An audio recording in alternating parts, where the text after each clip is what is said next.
because I can see them. Well, we will start. People are still arriving. Well, let me do the formal introductions here. Good morning. My name is Paulo Sotero. I am with the director of the Brazil Institute here at the Wilson Center. It is a great pleasure, a great honor to have with us today four dear friends and colleagues to speak on the changing dynamic of the Brazilian presidential and general elections of 2014. We have been covering this topic for a few weeks or months now. Let me introduce first with me here Jeff Hornbeck. He is a friend and a veteran in many, many years work in the Congressional Research Service, where he covered both Latin America and Brazil and had traveled to Brazil, and now he is more directly connected with Brazil as a partner and director here in Washington of Patri, which is a government relations firm that has joined us in co-sponsoring this conversation on the Brazilian presidential elections. I am very pleased also to welcome two colleagues of mine, dear friends, Eliane Catanhede from Folha de São Paulo and Global Television, Global News. She is a columnist for Folha. She is also a commentator at Global News TV. Eliane and I worked together at the beginning of our career that started about yesterday. We started at 8 years old, but it's a great honor to have Eliane, who has become one of the leading commentators on Brazilian politics and society. Also, I'm very happy to see again that Fernando could join us. We have in Fernando Rodrigues, we have a great journalist, another great journalist from Brazil, who has been working for Folha de São Paulo. He had many positions in Folha de São Paulo, including that of a correspondent here in Washington for a time. And he also works for the website Universe Online, which is the internet provider there, Folha de São Paulo, and he has conducted some major important interviews that are really important to understand what's going on in Brazil, in Brazilian international relations. Fernando also has another important role in something called ABRAGE, which is the Brazilian Association of Investigative Journalists, where he has he has really influenced policy making in Brazil in that area. So it's a great honor to have Fernando Rodrigues with us. And last but not least, our dear friend and colleague, David Fleischer, who has been here with us so many times. We kind of conspire together in some areas to bring good discussions to the Wilson Center or during the Latin American Studies Association meetings. And David has been a source of guidance and wisdom for me, for many people here that have, and actually a newer generation of political analysts about Brazil that all started, where some of them were really educated by David and his colleagues at the University of Brasilia. David is now a professor emeritus there, but remains very involved. He publishes a weekly report on news on Brazil that is essential reading. Now, with that, I sent, in preparation for this, I sent a note to Eliane, to Fernando, and to David, and to Jeff, sort of calling attention to what I think would be more useful to touch upon here today. And obviously they are there, they are on the scene, and they will know what is best, what is most important to highlight right now. As you know, the electoral scene in Brazil is a very dynamic one. I think that people that are in the process of predicting election outcomes are in the hardest business possible as far as Brazil is concerned today. As you may remember, this was an election that was considered resolved in advance 3 months ago or 2 months ago, or even a month and a half ago. People saying that this was a foregone conclusion, that we were going to have continuity, although polls have been telling us since June of last year that we were probably facing a change election. There has been obviously the tragic death of former governor of Pernambuco, Eduardo Campos, a dear friend and a dear friend of this institute, of the Wilson Center, has been with us. He had been with us twice. And his death and the emergence of Marina Silva as the candidate of the Brazilian Socialist Party, and has really changed the terms of the debate and the dynamic of the elections. And it's on that I wanted if Fernando and then Eliane and then David could share their wisdom and their insights with us to those topics that I sent you, Eliane, Fernando, and David. I would like to add one, which was the subject of this conversation we just had here with a group from the Confederation of National Industries in Brazil, which is possible scenarios on the impact of outcomes on Brazilian international relations, Brazil relations with especially the United States, if you want to get there.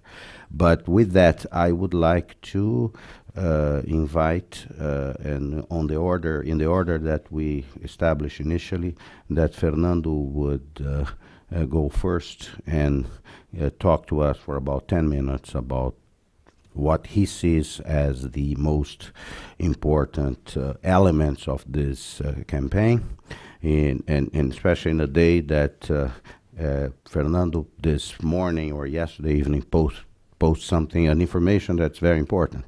Some of you may recall that for months there was an idea that President Lula was always in reserve to return if the Workers' Party ticket had a problem and could maybe threaten, in its what was seen as a certain victory a few weeks or months ago. Well, the deadline for that movement has expired. President Lula, former President Lula, remains former President Lula. He is not a candidate. When the legal moment to jump into the election, which has always been a difficult proposition, as Fernando very correctly reminded us, that thing is gone, and now we have the candidates we have.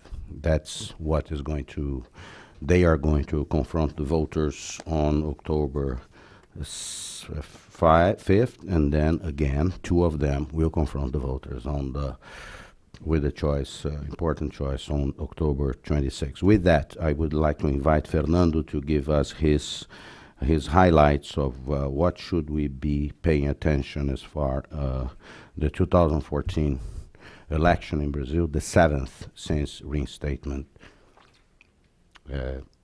of democracy in Brazil. Go ahead, Fernando.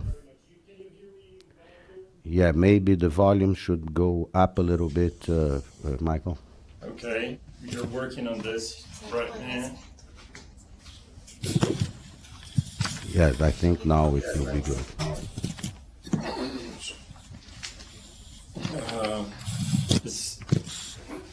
I'm gonna kind of be closer here to the microphone.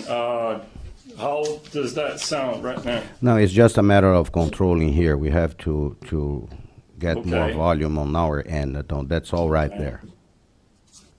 All right. Okay. Can I go Yes, ahead? go ahead. Okay, well, good morning to all of you, everybody there. Thank you very much for the invitation. Thanks for the kind words, more than I deserve. I would like to start with a bit of a caveat about the generally very skeptical vision that people have about Brazil and Brazilian politics. And I always start when I talk to a broader audience saying a little bit about, like, it's going to be like a minute, about the process of Brazil being a democratic country. This year, Brazil has already completed 29 years of formal, stable democracy. This year, we are having the 7th presidential election in a row in Brazil. And I would add to that the last two presidents of Brazil, Fernando Henrique Cardoso and Luiz Inácio Lula da Silva, actually made Brazil a better country. To a certain extent, no one will disagree with that the time that Fernando Henrique and Lula were presidents, Brazil was a better country than it used to be. And now Dilma Rousseff, although she's been a target of a lot of criticism, she's definitely different than the older type of politicians that we are used to have in Brazil. So it's not an optimistic view, but it's a very realistic approach to what Brazil is experiencing right now. And finally, this year we have this election, and the three major competitive candidates that we have running for the presidency in Brazil are, one, the incumbent Dilma Rousseff. The second one is someone who has been a senator for 16 years. She's been a minister of the environmental issues in Brazil, Marina Silva. She's very respected in her area of in the environmental area. And the third competitive candidate is Aécio Neves, who has been state governor in Minas Gerais for 8 years. He also has been the Speaker of the House of Representatives in Brazil for 2 years. He's a very experienced person. So we have three people, Dilma Rousseff, Marina Silva, and Aécio Neves. It's pretty much more Marina and Dilma right now, but Aécio is already there as a third-party force. And when you compare this type of candidates, their profiles with the profiles of the candidates and the politicians in other countries of the region, then you realize that things are not so bad in Brazil as one would think, because we have been having so many unseen events in the country, and generally, it's very common to have a very skeptical view about Brazilian politics.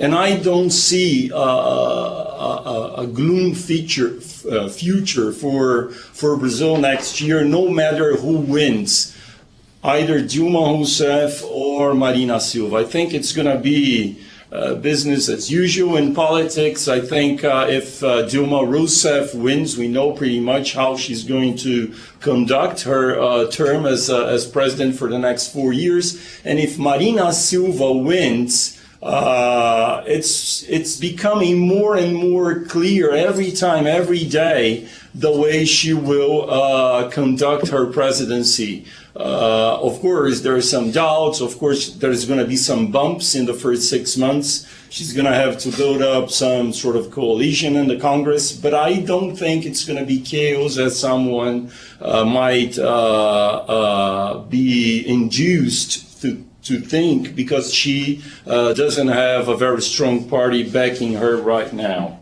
Well, after this very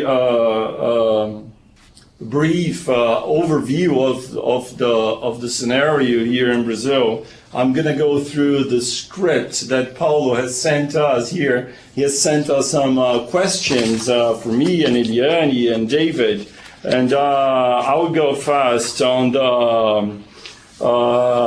the first question that Paulo asked us was, what will be influencing the Brazilian voters on polling day, October the 5th? There are 142 million voters registered in Brazil. As you might know, Brazil has a system where voting is compulsory, so you got to vote, although the penalty for that is a very tiny fine of 2 or 3 reais right now. But most people will actually attend and go to the polling stations on the 5th of October. I would say the main topics on the minds of the Brazilian people right now are the state of the economy, the way they feel about their personal lives in terms of being able to go forward the way they did in the past, say, 10 years, more importantly, during the Lula years, where lots of people went up in the socially speaking. So the state of the economy is a very important issue right now for the voters. Secondly, but not less important, is the desire of change. There is this sentiment of anti-establishment all around Brazil. People are having this feeling of fatigue towards the way politics has been handled in the country in the past decades. So, because of that, Marina Silva, in my view, is having this good performance in the polls, because she, in a way, embraces that general feeling that it's very pervasive around the country regarding the need to change the way politics is being done. And she herself, Marina Silva, has been saying that in her public discourse she's stressing the need of breaking this very polarized way of doing politics between only 2 major political parties, that is PT, the Workers' Party, Partido dos Trabalhadores, and on the other side of the aisle, the PSDB, Partido da Social Democracia Brasileira, the Social Democratic Brazilian Party. It's been so for the past 20 years in the Brazilian national politics, and no one would have expected that we would have a third party this time and during this election cycle. And after the death of Eduardo Campos, as you might know, on August the 13th, Marina Silva was running for vice president. She was then she inherited the position of Campos as the candidate for presidency for the PSB, Partido Socialista Brasileiro, the Brazilian Socialist Party. Let me put a caveat there as well, because it's called the Brazilian Socialist Party, but in Brazil we have this idiosyncrasy. It's not actually socialist, has a name, it's a very old party. It's pretty much like a center to the left at most. And Marina Silva, has been embracing all this feeling around the country about the need for change. And then I would say, and I have here with me some tables from the last week's poll by Datafolha, which is one of the companies that conduct polls in Brazil, election polls. And that's regarding the way people see inflation. Inflation is a very sensitive matter for Brazilians, since we have faced hyperinflation in the 70s and in the 80s. Well, actually not always hyperinflation, but a very high levels of inflation rates here in Brazil. And that's something that worries people a lot. Regarding inflation, when you look at the voters, the people that are telling that they are going to vote for Marina Silva, 52% of them say that they think inflation will be higher in the next few weeks and months. And that tells us a lot about how are people's expectations right now towards the economy, towards the state of the economy, the country, and their personal lives as well. And that explains a lot, in a way, why Marina Silva is performing well in the polls. Some other questions here sent by Paulo. I wonder whether I'm being too long here. If I am, just cut me off, Paulo. No, pick and choose whatever you want to. You think it's more relevant to, Okay. So I go on.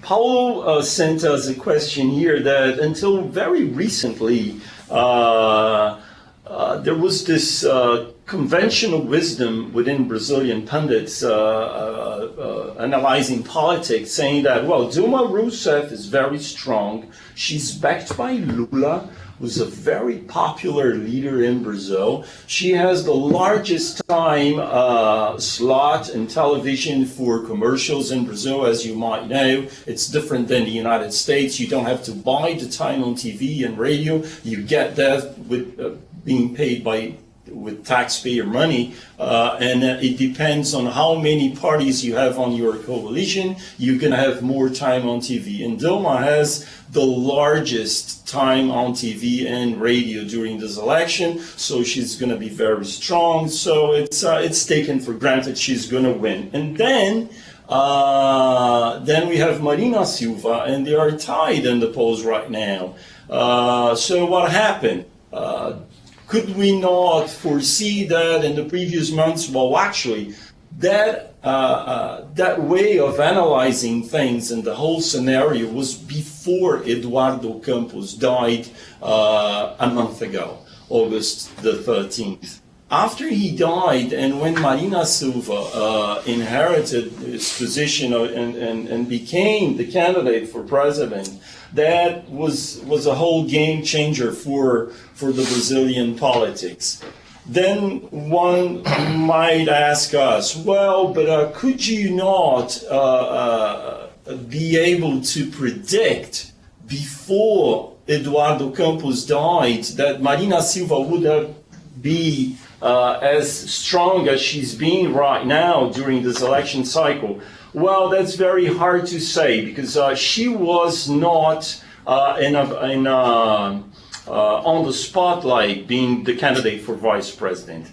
When we did some polls here in Brazil asking people not only if they would vote for Dilma, Aécio Neves, or Eduardo Campos. Some polls actually tried to mention to the people being polled that the candidates for vice president in the case of Dilma was Michel Temer from PMDB, a very large party here, and then the candidate for vice president for Aécio Neves, who was a senator from São Paulo, Luizio Nunes Ferreira, and then mentioning that the candidate for vice president for Eduardo Campos would have been Marina Silva. And then when those polls were conducted, the level of Eduardo Campos was always going up, but we could not predict that would have been the major factor during the election if the candidate remained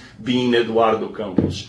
So that was a very unforeseen event, very difficult to predict. We never had that during the current democratic period that Brazil is experiencing right now.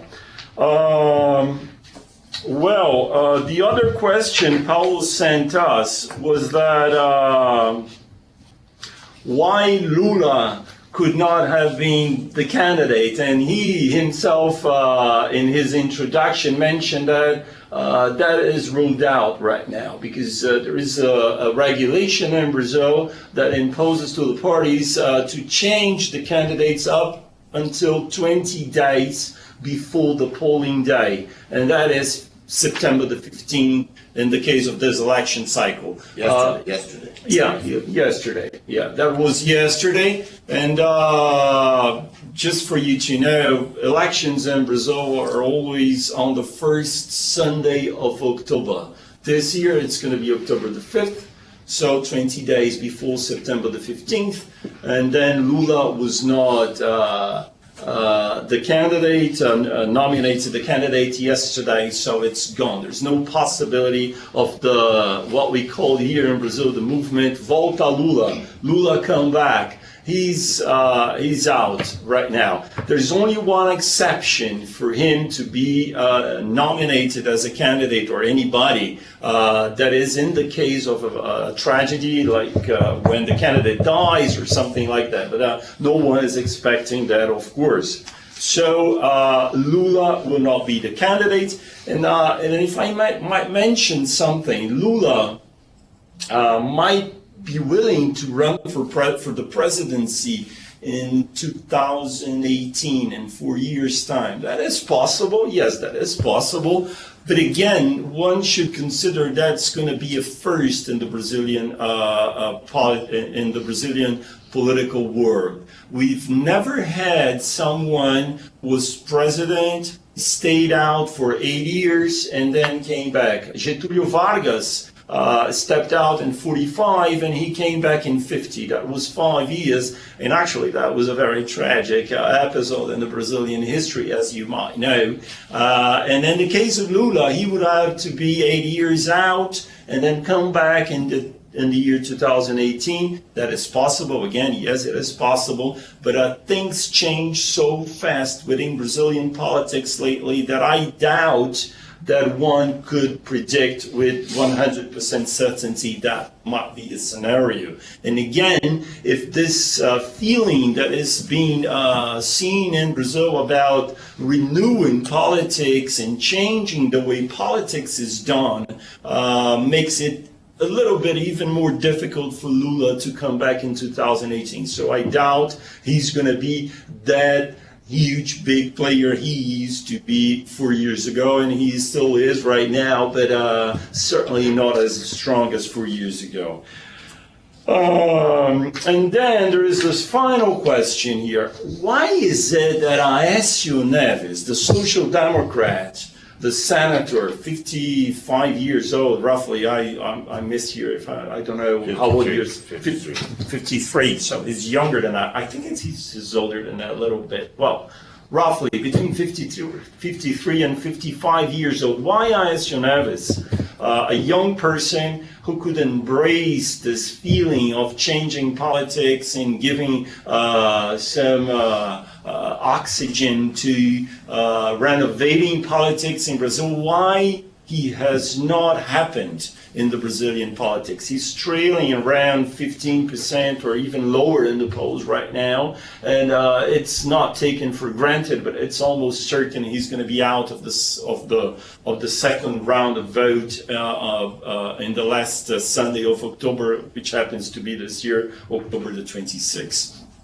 I think my opinion is that seeing Aécio, knowing how Brazilian politics functions, he has lost the opportunity to actually adopt a public discourse more in line with what people were willing and telling very clearly to the Brazilian politicians last year in June 2013, we had thousands and thousands of Brazilians protesting, demonstrating on the streets and telling politicians they want to change. They want to change in the way they conducted politics. They want to get rid of corruption. They wanted to change the polarizing situation in the national politics between PT and PSDB. That was very clear. Of course, people were not writing that down, but that was the message from the streets. And Aécio Neves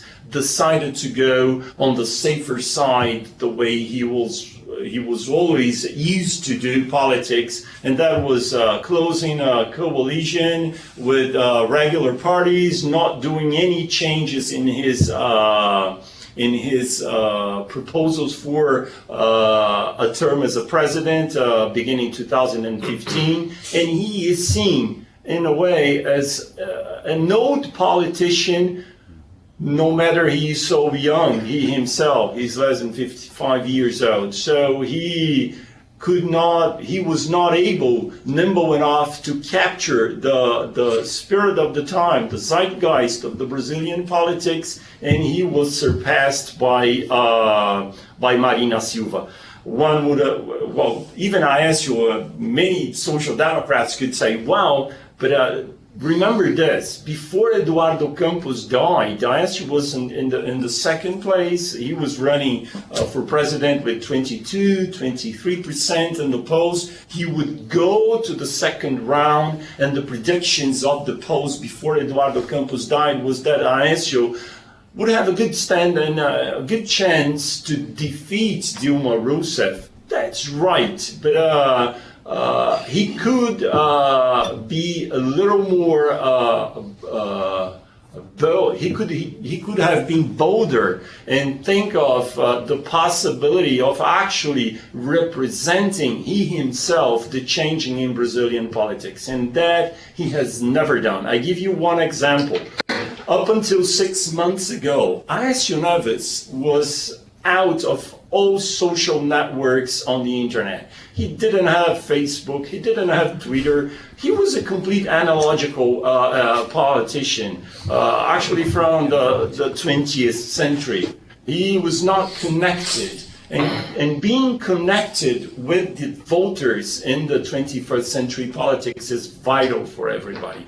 And he decided to be on Facebook and Twitter and all that just because he became the candidate, and that was after April or May this year. So that tells a lot how old he is when he actually conducts politics. And that's one of the explanations for why he is now trailing in the polls and probably is not going to be included in the second round of vote in this election cycle in Brazil. Just to clarify, I wonder whether the audience knows, in Brazil we have 2 votes for president. The first vote, which is going to be October the 5th, requires that one to win to have at least 50% plus one of the votes in the whole country. If no one succeeds in having that vote, then we move forward to a second round of vote with the 2 runner-ups. And at this point in time, it's Marina Silva and Dilma Rousseff. They're tied on all the polls roughly. That's what I had to say. Sorry if I was a little bit too long in this. Thank you very much. I'll be open for questions when it comes to time for the Q&A. Thanks. Okay, Fernando, thank you very much. Just one note, Marina Silva and Aécio Neves are the 2 presidential candidates that entered politics in this new era, democratic era of Brazil. Dilma Rousseff obviously is from the generation that fought against the dictatorship. There is a generational change in the making. Now, as I pass the floor to Eliane, I sent this question to her. We elected the first woman president in Brazil in 2010. All indications are that we are going to have 2 women running in the second round. We are going to have the second consecutive, either Marina or Dilma herself. This is in a country where, and this is what my curiosity, and I think no person is more qualified to speak on that than Eliane. We are a country in Brazil where the representation of women in politics in elective office is still pretty low. Also, it is a country, according to statistics put out by the government of Dilma Rousseff, who is very, very attentive to this, violence against women is a major problem in Brazil. Actually, we have a very good law, the Maria da Penha law on that, but this is because we are still the 6th most violent country on earth when it comes to violence against women. So, and Eliane, obviously the ladies in the room here and most of my American friends, the ladies, are kind of envious, because they're still thinking about electing the first woman president of this country. How do you explain the fact that Brazil, because of the set of circumstances that Fernando so well explained, is now, well, we'll have to probably decide among two women on who will be the next president of Brazil. Eliane. Good morning for everybody. Thank you, Paulo, for the invitation. I'm very happy. It's a pleasure to be here. Hi, David. Hi, Fernando. Excellent, very complete view that you gave us this morning. And when we think about Brazil, we have to think about the one of the 10th most important economies in the world, but we have to think about Brazil also in the context of the Americas. And if we look around here, around Brazil, we can see a very huge movement in the whole Americas. If you look at in the south, we see in Uruguay, we have ex-militant, in left side militant, José Mujica. He's very well impressive man, and he was in army and how to say terrorist against the military dictatorship in Uruguay. In Paraguay, we had a bishop elected, and we have in Bolivia, for example, an Indian guy. And we have, it's important to remember, Obama, the first black man in being the president in the most important country in the world.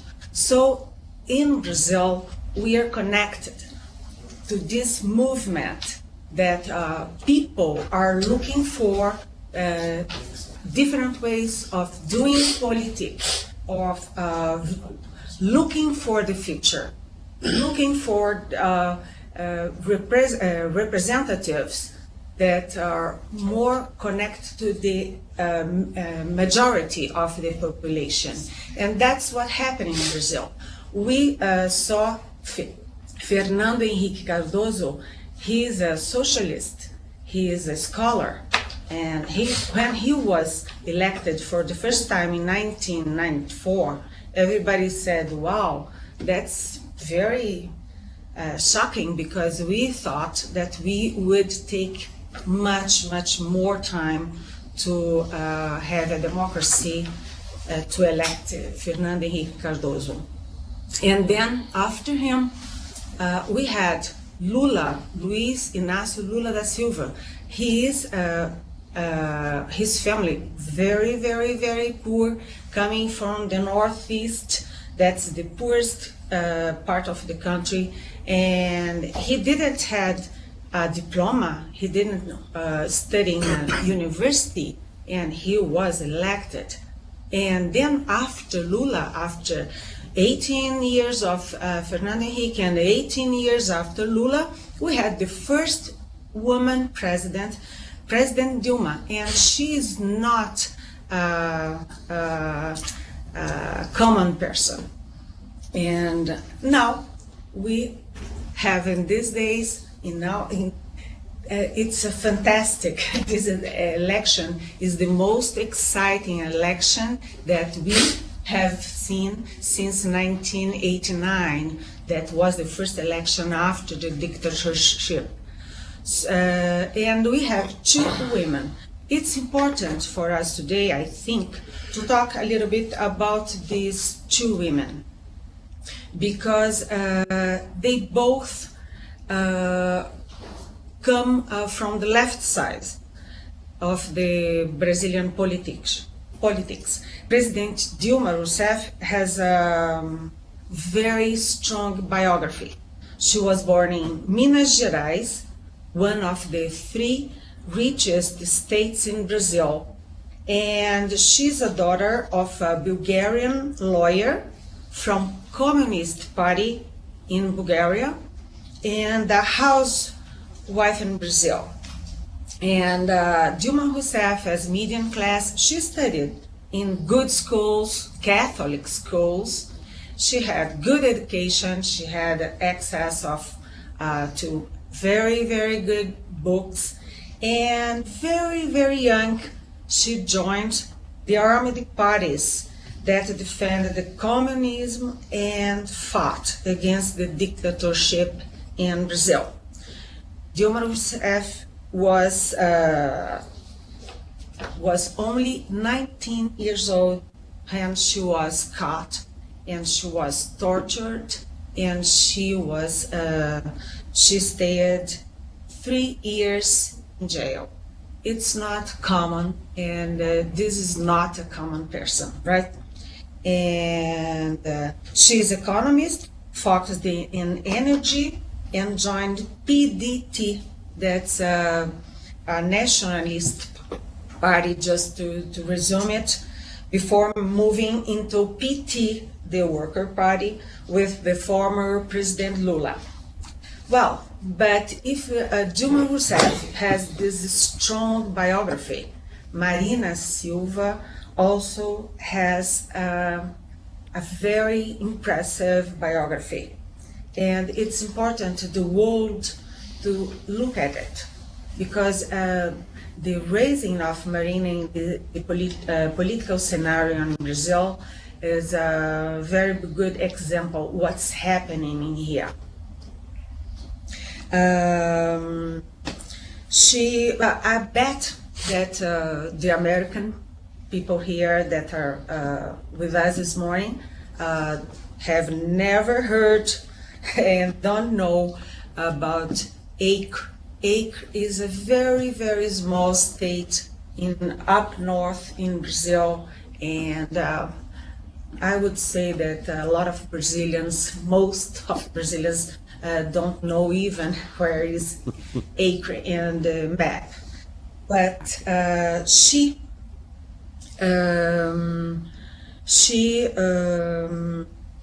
this state was created in the Constitution of 1988, so it's a new state too. Before it was only a territory, only jumping out of the Brazilian map. And Marina, she was not only from Acre, that's a very poor state, but she was also from a very, very poor place, very, very poor land in the Acre. And she learned how to read and how to write at 16 years old. When she was young, she was a kid, a child. She worked in the land. She didn't have shoes. She didn't know how to read, how to write, and she has got a lot of tropical diseases, as malaria, for example. She has a lot of problems, health problems, because of this childhood. And but she went to Acre's capital, Rio Branco, and she studied with the nuns in a Catholic school, and she was a maid for the nuns because she didn't have money to pay to study. So she washed the floor, washed the walls, washed the bathrooms to have the right to study. And she had to study at night after doing all the cleaning of the school. So it's important to know the psychologists of this election too. These two women, very impressive women with a very impressive biography, they are fighting, and it's not new because Marina Silva, remembering, Dilma was from PDT, a nationalist party, and then she became PT because of Lula. And Marina was always from PT. The political origin of Dilma is that she was a environmental fight with Chico Mendes. That was a very important leader in this area, and he was killed. And Marina has always been in PT during 24 years when she left. And why she left the PT? And why she left the government of Lula when she was a Minister for Environment? Because she had a fight with Dilma. And they had different conceptions about what to do for develop Brazil. Dilma is an economist and was thinking about, how to say, big obras. Large public works. Yes, and Marina her mind was ambientalist. She was caring about environment and taking care of water and forests. So they fought all the time during the Lula's government because of the timing of making the development. And Dilma won. Dilma won in the Lula's heart and Lula's government. And Marina left the government, left the PT, and went to, first of all, to PV, that's the Green Party, and now she left it. She tried to construct his only party. Was not possible, and because she didn't have the conditions, and because Dilma and the Palácio do Planalto, the presidents, worked hard against her desire of having her own party. So she went to Eduardo Campos, knocked down in his door and said, well, I want to join your campaign. And well, he died, and now she is the candidate. It's a very impressive history in a country that has been always, everybody says that Brazil is the biggest Catholic country in the world, but it's not really Catholic. Brazil is very, we have here evangelical groups raising very fast. We have spirits, well, that's another religion. But everybody believes in God, everybody believes in, well, some strange forces, and Marina has this psychology as candidate. She came from poor, she is very evangelical. She's a black woman. She's a woman, and so we say here that we have a fight between the objective of Dilma and subjective of Marina.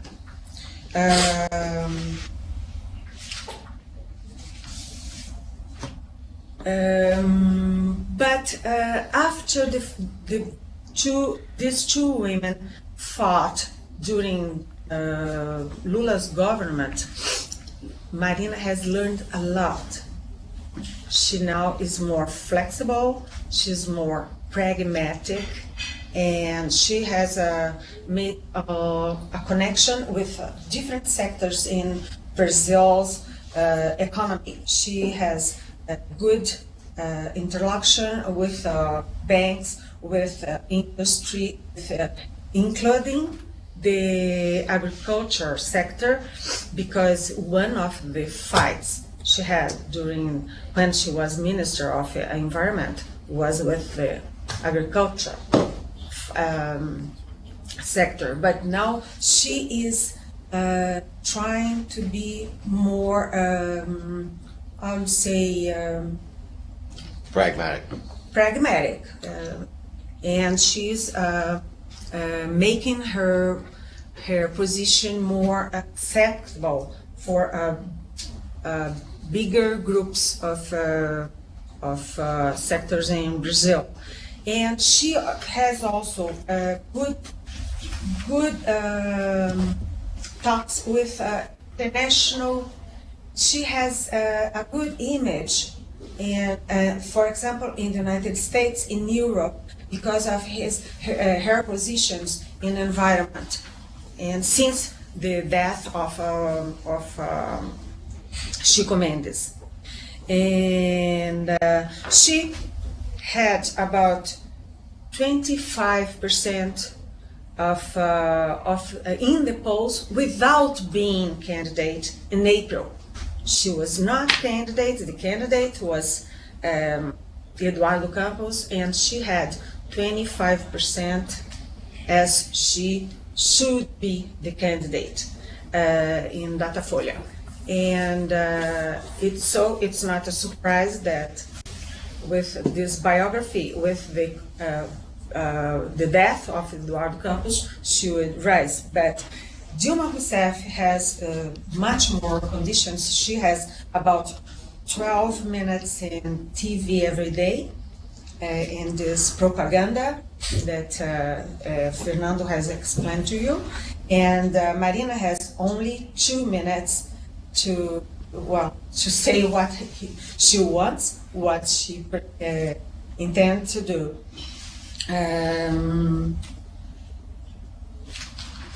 And it's the first time since 1994, when Fernando Henrique Cardoso was elected for the first time, that PSDB, his party, is going to be out of the second round and out of without chances of being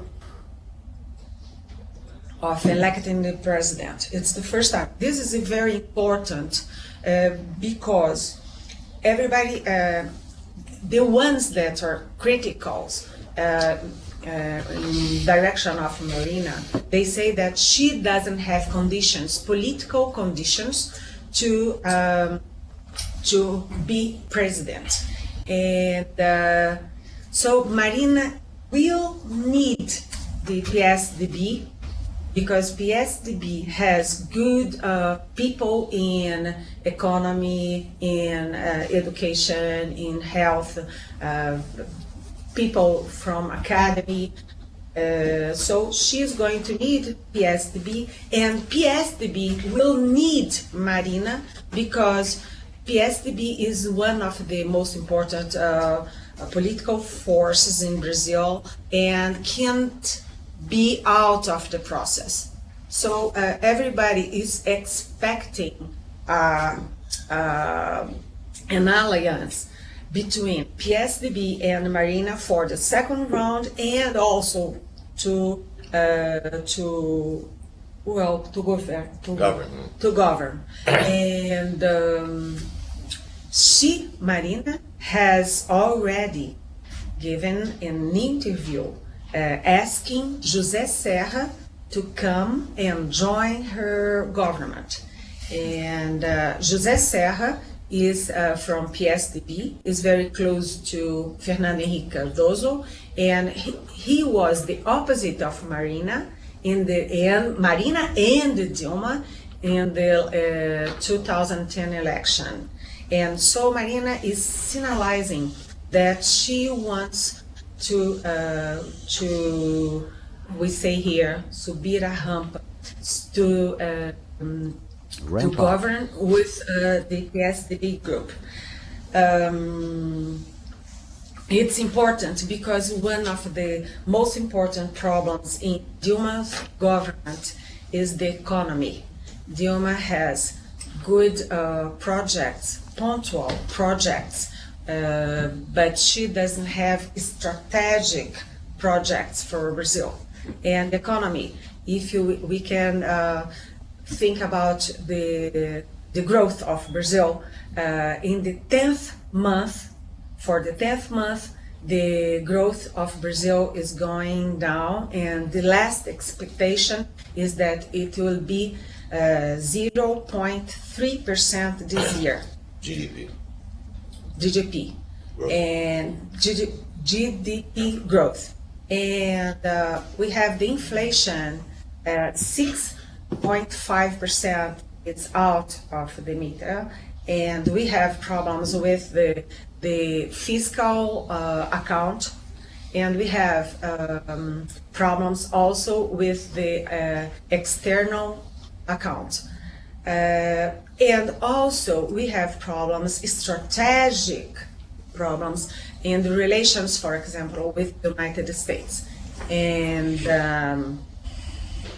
it's expected that if Dilma,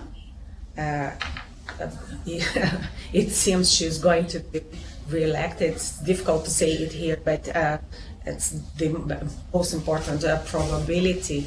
But she's going to be continuing being fighting with Washington. But Marina and the support of the Tucanos, the Tucanos mean the people from PSDB, Marina will have more conditions to have a good approach to Washington. That's the expectation. One problem in Brazil also is the violence. Paulo Sotero has talked to us about the violence. Here, when people get so scared about what's happening in Syria, what's happening everywhere, people say, well, why are you so scared? In Brazil, we have 56,000 deaths every year because of the urban violence. So I will repeat, 56,000 people dying because they are shot in the streets because of nothing every year.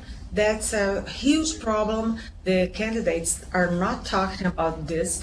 And when we talk about violence, we return to the two women in running for the presidency, because when you talk about violence, the two groups that are more vulnerable are the women and are the black people. The United Nations had made a very huge study, and has I have read it I think on last Friday, saying that the most the hugest group that dies in the violence are the black group. The most group that's in jail is the black people. So they are losing the two ways, as victims and as the guilty ones. All right. And so I think that it's important to look at Brazil in the context of what's happening in the region and in South America. And I think the biography of these two women, they signalize to us that a lot of things are changing in our country, in our region, and in our world. Nothing like this happens because of nothing, and this is it's not funny, but it's real. The connection between the election in Brazil between Dilma and Marina, a black woman, poor black woman, with the election of Obama in Washington. These things are very good to understand and to teach us what's happening in the world and what's going to happen in our world.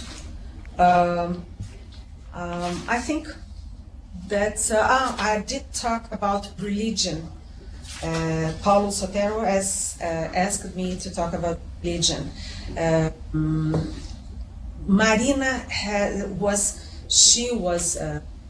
she tried to be a nun when she was young. I think she studied 2 years to be a nun, but she suffered a lot with the nuns and the Catholic schools, because Catholic schools in Brazil are like this. The richest students are nuns, the poorest students are others. I studied in a Catholic school. I know what I'm talking about. And but then she became evangelical. That's as I have said in the beginning, it's a raising group in Brazil, very very huge and very important.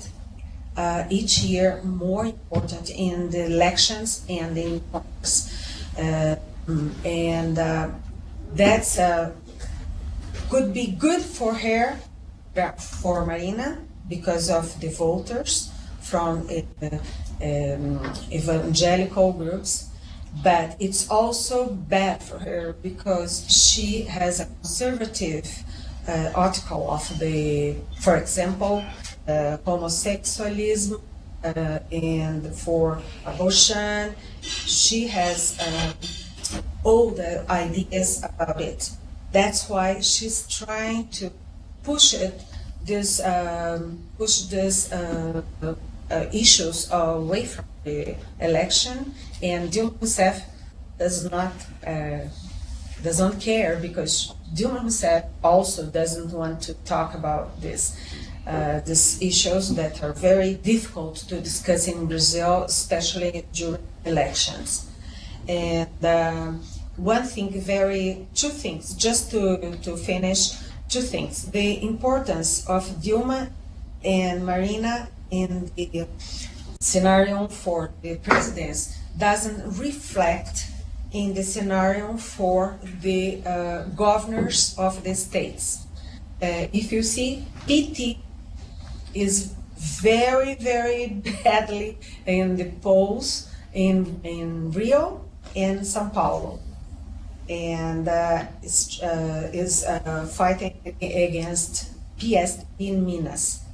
And PSB, the Marina's party, is a party very, very small and doesn't have any chance, neither in Rio, neither São Paulo, neither in Minas. And also, we have here 2 women running for the presidency, and we don't expect that we are going to have more deputies and senators, women senators and women deputies. They are about 10% in Senate and Chamber of Deputies, and we don't expect that it's going to be better because of this.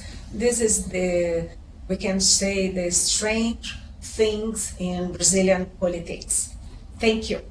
Thank you very much, Eliane. Just one couple of information before I pass it to David, is that obviously the back channels of politics are working all the time.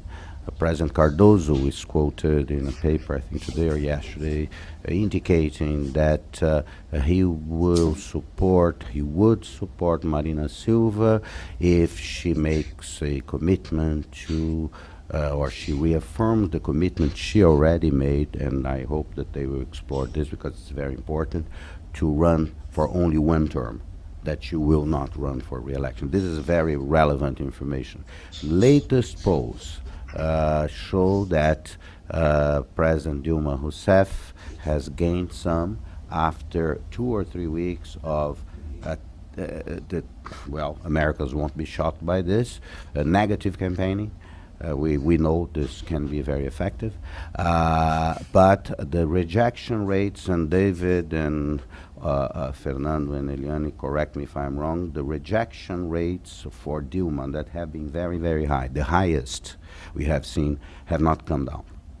And 2, we have to wait for a series of polls, but it looks like this gain by President Dilma Rousseff has kind of stabilized, and important to note, on October 6th, or a few days after that, the election restart, the election campaign restart, with the two top candidates having equal time on television.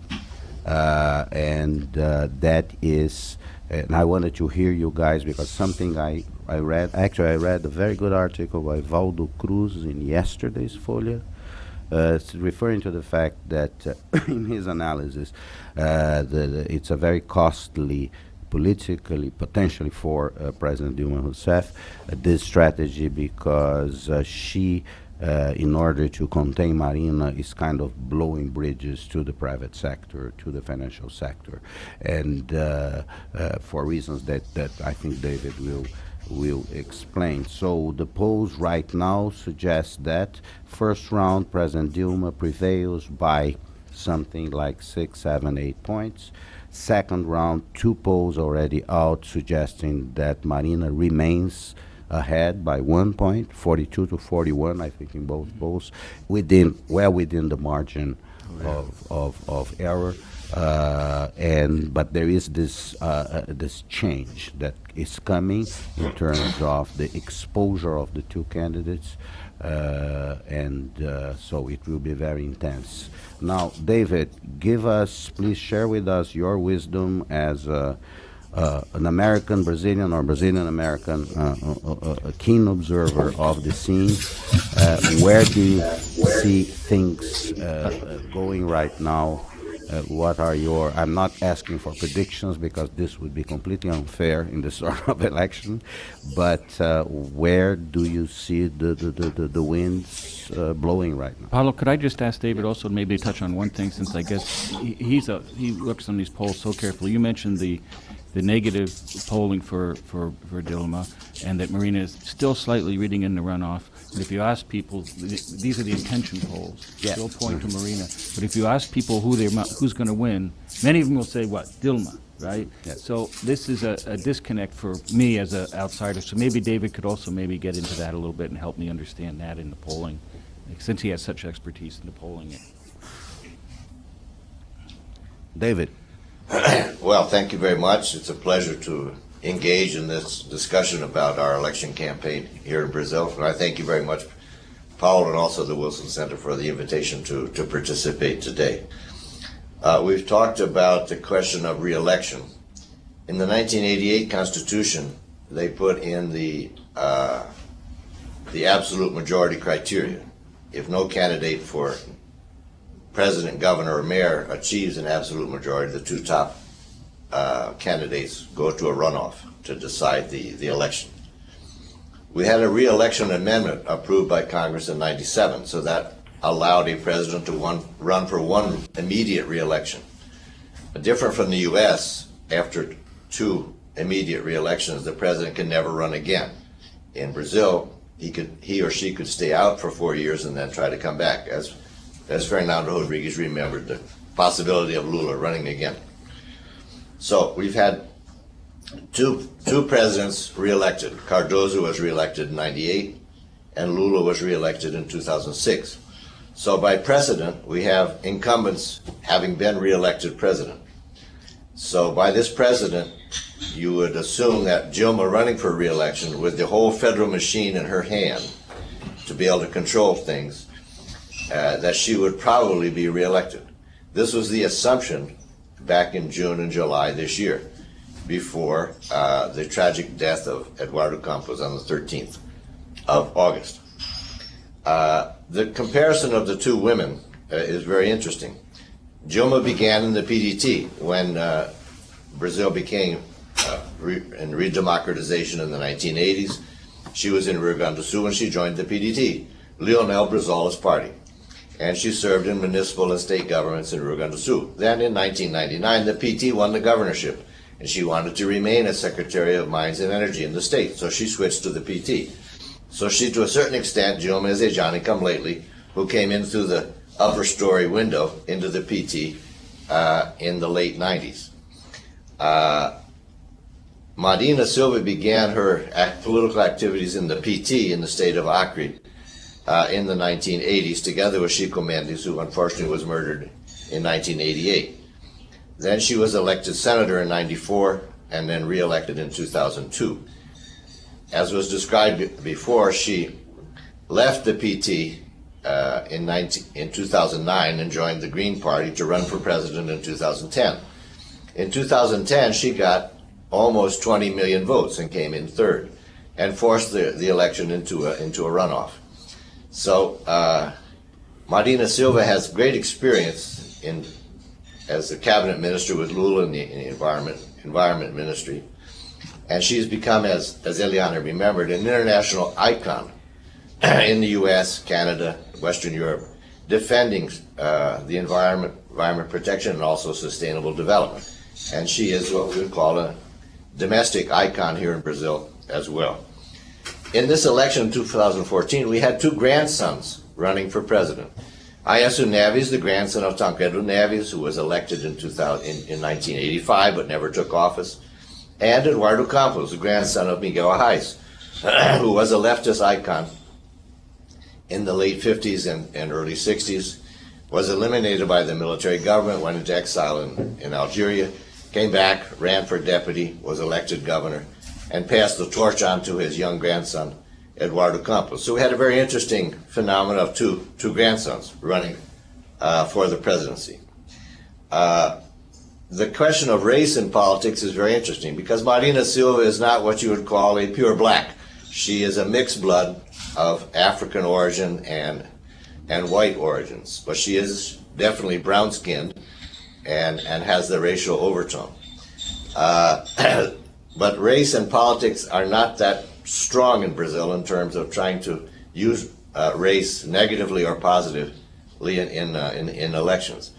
We have a number of black Afro-Brazilians who have been elected governor, and we have a certain number of Afro-Brazilians with various shades of brown in Congress, in the Chamber of Deputies, and also in the Senate. But race and politics have not been a really strong factor as we've seen in the last decades in the U.S. When Eduardo Campos died tragically on the 13th of August, the Datafolha went right into the streets with their poll the next day on the 14th and 15th of August. And many people say Datafolha didn't respect the death of Eduardo Campos. They went right straight to doing polling. And Marina Silva came up with 21% of the preference in this poll, ahead of Aécio Neves with 20% and behind Dilma with 36%. So at that point, a lot of commentary was that, oh, well, this was just a little wave, a wave of commotion caused by the great anguish with Eduardo Campos' death. That might have been true, but my observation is this little wave turned into a giant tsunami, a really big wave. She then went on in the next poll to 34% and was tied absolutely with Dilma at 34%. And Aécio Neves dropped down from his 20% to 15%.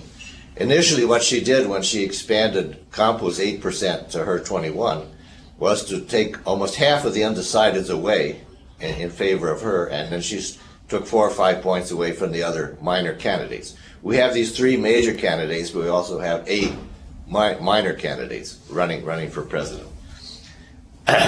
At that point, when she reached the tie with Dilma in the first round simulation of 34%, Marina had a 10-point spread above Dilma on the second round simulation, which is what I call this giant tsunami. We have to remember that in Brazil we do not have paid commercial time on television and radio as in the U.S. and in other countries. The prime time hour and the lunchtime hour, 6 days a week, is requisitioned by the election court and then allocated among the parties in accordance with the size of the congressional delegations of the parties or the coalitions. And so this is called free time, but it's not really free because the taxpayers pay to recompense the TV networks for their lost commercial time. And the candidates have to prepare their own videotapes to put on 3 days a week, which is very expensive. So it's not exactly free. Traditionally in Brazil, the TV time is not considered to be a very strong election factor because the the Nielsen ratings of audience rating for this free TV time hour, especially the prime time in the evening between 8:30 and 9:40, is very, very low, maybe only 10 or 12% audience rating. People turn it off, go change a diaper or have a beer or wash dishes, To or my program. yeah, or go to a cable TV program. So the audience rating is not that high for the free TV time. We mentioned the state coalitions, and building state coalitions in support of presidential candidates is a very arduous, difficult task, because the parties may be allied in the presidential election. For example, PT and PMDB are together in favor of Dilma as the candidate. The PMDB supplies the vice president. But in more than half of the states, the PT and PMDB are in different coalitions in supporting governors. And so state coalitions are very complicated, and the candidates try to build up these coalitions to give them a platform to be able to do their campaigns state by state. Another very important thing that was mentioned is the bipolar effect of Brazilian elections. Since 1994, bipolar, only PT and PSDB competing head-on very, very strongly. Eduardo Campos became candidate in 2014 to break this bipolar circumstance and trying to eke out a third way between PT and PSDB. He was not that successful, but Marina has definitely carved out a strong third way that has eliminated the PSDB altogether, and we now have a bipolar dispute going into the second round between Dilma Rousseff PT and Marina Silva in the PSB. We have to remember that Marina Silva has always had a very, very high national recognition level, much higher than Aécio Neves and much, much higher than Eduardo Campos. This was the reason why Campos was flying all over the country to try to get himself to be better known and have a better national recognition level. Marina, because she is an icon in sustainable development and in protection of the environment, she's very well known in Brazil, and because she campaigned very heavily in 2010 as a candidate, and so Brazil knows her very well. But also, as was mentioned, is that since early 2014, the polls have showed that 70% of the voters want big changes. They want major changes in public policy, implementation, etc., in 2015. And so it's this large segment of the population that want change that has become more favorable to Marina Silva. Fernando mentioned the polling situation of when you do a poll, the pollster shows a round card to the person being interviewed, and the 11 names are on this card, and the person chooses one name. But when they did this with presidential slates of showing the president and vice president slate by slate, then Eduardo Campos and Marina Silva, their slate came out much better than Eduardo Campos by himself. So when Marina Silva became the candidate by this tragic death of Eduardo Campos, Brazil was ready for Marina Silva because she was very well known, and she was a person who is offering major changes in how things are done in Brazil. Both Eliane and Fernando mentioned this recent fear tactic attack on Marina Silva launched by Dilma Rousseff. Dilma Rousseff's campaign got very, very, let's say, nervous and desperate because of this very rapid rise or ascension of Marina Silva in the polls. And the only thing that their pollsters or their strategists or their marketeers could come up with, let's attack her with a very, very negative, nasty campaign. So in the last 10 days, this nasty campaign attack has been launched by Dilma and her people on television. Now, this is a very questionable tactic and has been used in the U.S., but can backfire. You can have a counterproductive effect. For example, there was a very nasty fear attack on Lula in 2002, perpetrated by the PSDB with some very well-known television and soap opera actors, but backfired and helped actually promote Lula even more. So Dilma has chosen two things. Number one, Marina Silva in her campaign has said, I'm in favor of autonomy and independence of Brazil's central bank. Nothing new. Cardozo more or less maintained the central bank independent after he intervened in 1999, and Lula maintained the central bank very independent and autonomous, as Dilma has as well. But because Marina Silva in her campaign has a woman who owns a large part of the Banco Itaú, Neca Setúbal, as on her campaign, Dilma then immediately said she is in the pocket of the bankers, and she will allow the bankers to take over the central bank. And what this will do will increase inflation, will increase unemployment, and increase hunger in the country. This is the fear tactic that has been aimed at Marina Silva. However, if you look at bank profits, were tremendous, very large bank profits during Lula's 8 years. But the bank profits during Dilma's 3.5 years were even larger. So if you want to see who's in the pocket of the bankers, you would say Dilma is much more with the bankers than not. So Dilma has said Marina wants to turn over the central bank to the bankers, private bankers. Then she also attacked Marina's proposal for a new way of doing politics, a new politics in Brazil. And what she's saying is, I'm going to do politics and govern without turning over cabinet ministries lock, stock, and barrel to a political party to do whatever they want with the cabinet ministry. I'm going to choose top people from several parties, including the PSDB. She named José Serra as one of her possible picks for her cabinet, but that the cabinet post or the ministry would not be turned over totally to this party to operate. So Dilma grabbed that as saying she wants to govern without the parties. This was tried before by Jânio Quadros in 1961. He was forced to resign after 7 months. Brazilians called this a 7-month miscarriage. And then Fernando Collor, elected in 1989, was also elected without political parties and tried to govern without a political party coalition. Well, he was impeached in 1992, but for other reasons. So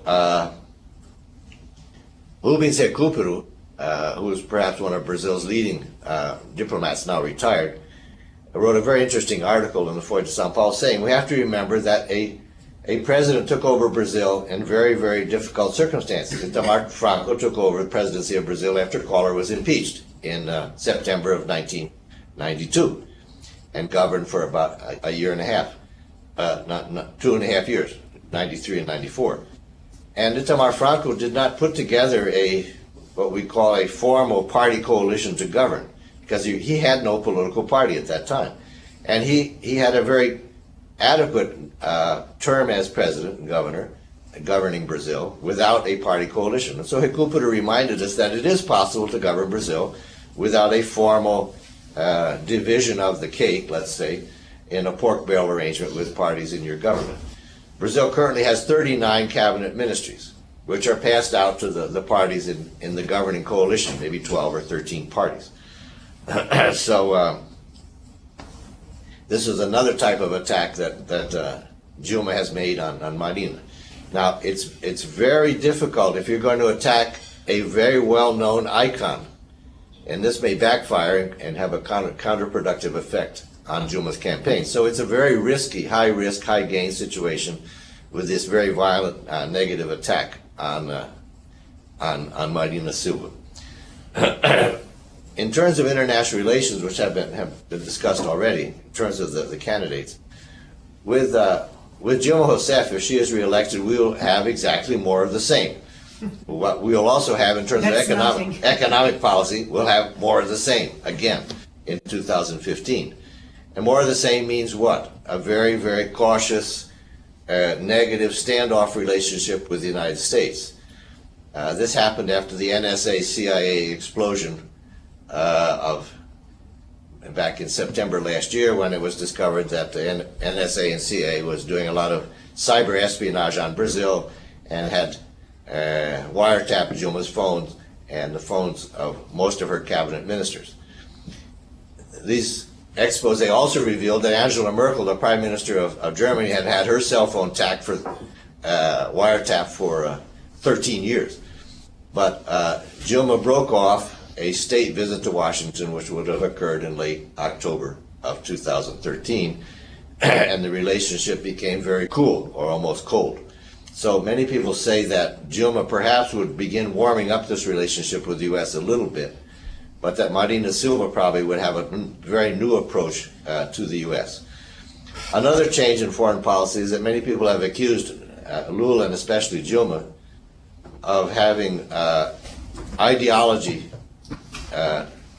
injected into foreign relations, and especially relationships with regimes like Bolivia, like Argentina, like Venezuela, Cuba, etc. And that Marina would probably take ideology out of politics and let the professional diplomats conduct Brazil's international relations without this ideological interference. So we'll have to wait and see whether this may occur or not. Supposedly Venezuela is very, very apprehensive about Dilma's defeat and her not being reelected, which would alter considerably the relationships with Venezuela.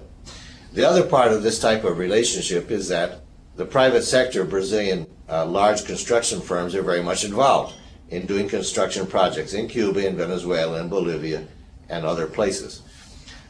So the relationships with the private sector are extremely important.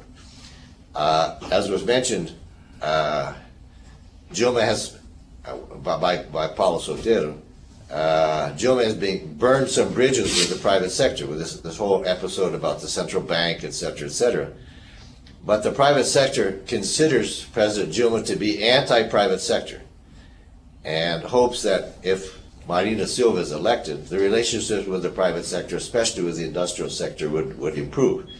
Brazil's economy is in very bad shape, as has been mentioned, mainly because of lack of investments. And Brazil's level of investment, private and public investment, is very, very low, and has been quite low over the past years. And we've had, as Eliana reminded us, a technical recession of negative GDP data in the first quarter and in the second quarter of 2014. And there are some indications that the third quarter may be either close to zero or a little bit negative as well. But if you look at the industrial sector, over about the last 10 months, the production in the industrial sector has been declining, negative almost every month over the last 10 months. And so the private sector is very anti-Dilma, and Marina has had good feelers with the private sector, not only with the banks, of course, but also with the production sector of industry, etc. It has been mentioned that if Marina Silva is elected, her first large party in her coalition would be the PSDB, who has already said, yes, we would participate in your coalition. Now, the PMDB leaders, who supposedly are formally allied with Dilma, have sent some feelers and communications to the PSB and to Marina Silva's campaign saying, yes, if you are elected, we are available to help you govern as well. What a surprise. Because in Brazil, everyone knows that you are not, if you're president, you're not able to govern without the PMDB. And the PMDB will probably maintain its simple majority of senators and elect the president of the Senate, and perhaps will be the second largest party in the Chamber of Deputies. And so the PMDB is an extremely important party to be able to govern. Marina has suggested that she would probably reduce the number of cabinet positions, cabinet ministries, from 39. No one knows exactly how many, to 20 or 25. Aécio Neves has said 20. He would reduce the number of cabinet ministries down to 20. Turning this around, this is the big question especially for the private sector. Of these three candidates, what do they propose to turn this situation around, to get Brazil back to growing at least 2 or 3% each year, and back on the economic growth track? How do you turn this around? Which is a very, very difficult question. Neither of the three candidates has made a very broad and complete policy statement as to how they would govern to do all these nice things. For Dilma Rousseff, it's very, very difficult for you to say, I'm going to change everything and do this, because by making these proposals for big changes, she is reneging what her government did not do in her first 3.5 years in office. So for Dilma to propose big changes and major policy alternatives is very difficult. What has been mentioned, especially by Fernando, is that Aécio Neves was very timid in how he ran his campaign since he was chosen in the convention, party convention in June, and very traditional in his campaign, and has not made any large policy statements as to how he would change things. And he's been more or less in the middle, making some proposals, the old politics of the 20th century. So we have a situation which is extremely interesting. We have these two very different types of women as candidates, as Eliane has remembered. In the state of Acre, where Marina Silva was born, she lived on a rubber plantation out in the interior in the jungle until she was 16 years old and suffered all these tropical diseases of malaria, of leishmaniasis, and several other tropical diseases before she moved into the state capital, where the nuns took her in and she learned how to read and write, got her primary education and got her secondary education, and then went to the university and got a BA in history. So much different than young Lula. Lula grew up and was born in the interior of Pernambuco, not in the jungle. His father had moved to Sao Paulo.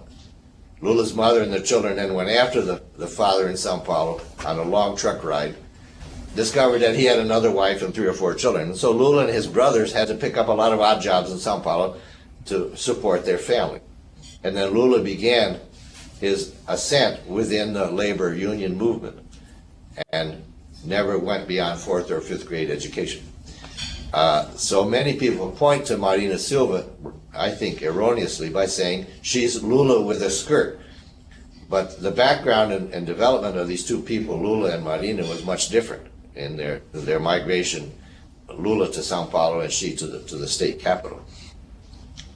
Dilma, as Eliana reminded us, had a very upper middle class background in Belo Horizonte, went to a very, very Catholic grade school and high school, and finally went grade school, and then she went to the public high school, where she read some different books and learned some new ideologies and new ideas, and then joined the guerrilla movement, the anti-military guerrilla movement, in the late 60s. She spent 2 or 3 years in prison, was heavily tortured, but luckily survived and didn't die under torture, and then moved from Sao Paulo to Rio Grande do Sul, where she began her political life in the state of Rio Grande do Sul. So we have two very, very different women running for president, and Lula sort of in the background. Lula has not gotten involved in the campaign that much so far, although he has been involved over the last 5 or 6 days in part of a lower-keyed, nasty campaign against Marina.